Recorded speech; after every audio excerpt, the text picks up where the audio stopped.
کہ جب وہ سوئی کپڑے میں جذب کرتے، نکالتے، کھینچتے، دوبارہ تیار کرتے،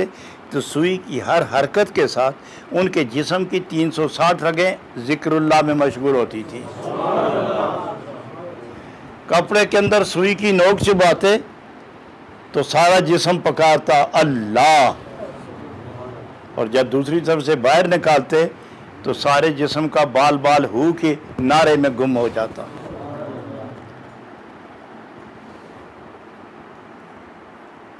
تو اس وزیر نے جب آپ کو دیکھا، امیر از بندگان شیخ بود، شیخ را بشناخت و سجدہ کرد زود۔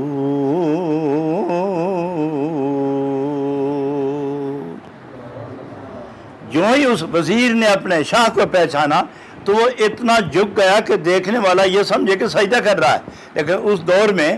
شاہی رواج اور دستور یہ ہوا کرتا تھا کہ جو لوگ شاہ وقت کو ملنے جاتے وہ تین دفعہ سر کو اتنا جھکاتے کہ دیکھنے والا اسے گمان ہوتا کہ سجدہ ہو رہا ہے، لیکن یہ شاہ کی تعظیم تھی، شرعاً ناجائز، لیکن اس نے اس طرح کیا۔ تو آپ نے اسے جب غور سے دیکھا تو فرمایا تم کہاں آ گئے؟ تو حضرت شیخ نے پوچھا تم کہاں آئے، کیسے آئے، کیوں آئے؟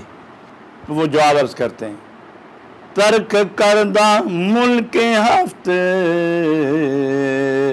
اقلیم را میزند بردلک سوزن چوں گدا۔ اس سے سوال کر کے پھر گودڑی سینے میں مصروف ہو گئے، تو اس وزیر نے دل میں سوچا کہ عجیب آدمی ہے کہ 7 ملکوں کی بادشاہی چھوڑ کر یہ دریا کے کنارے صحرا میں آ بیٹھا، دھوپ ہو تو سایہ نہیں،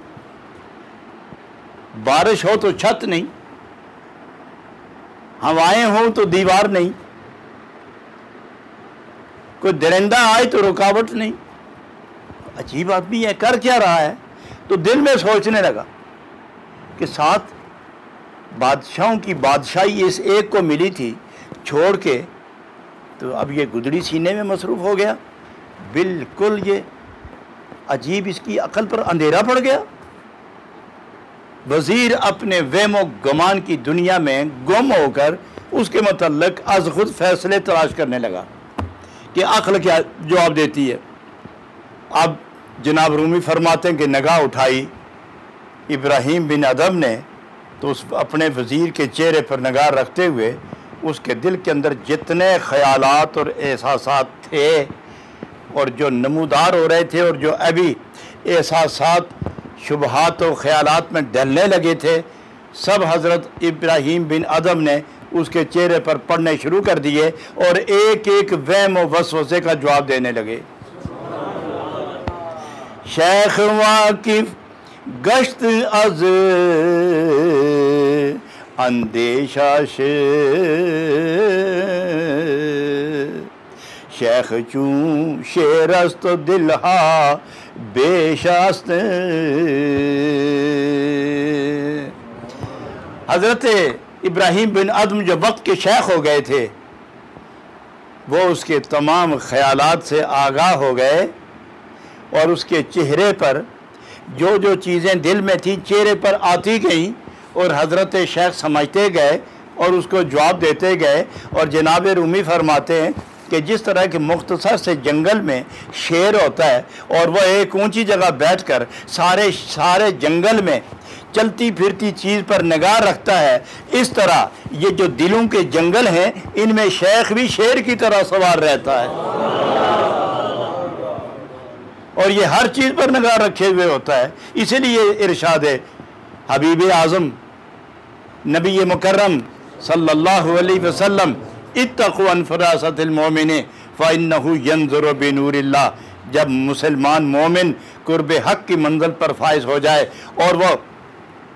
نفسانی آسائشوں، آرائشوں، لغزشوں اور تن و من کی زیبائشوں سے فارغ ہو کر قرب حق کی منزل پر فائز ہوتا ہے تو سر سے پاؤں تک، جسم سے روح تک نور الہی کی لپیٹ میں آ جاتا ہے، اور وہ دیکھے بھی تو نور حق کی قوت سے دیکھتا ہے، بولے تو ارشاد ربانی اور اس کی مشیت سے بولتا ہے۔ تو وہ فرماتے ہیں کہ جب وہ اس حالت پہ پہنچا، چوں رجا و خوف در دل ہارواں نیست بر و مخفی اسرار نہاں۔ جب وہ اس منزل تک پہنچے تو پھر کوئی بات ایسی نہیں تھی جو ہو مخفی، جو ہو راز میں اور اس کے سامنے کھل کے نہ آئی ہو۔ تو یہاں وہ ایک اعتراض کرتے ہیں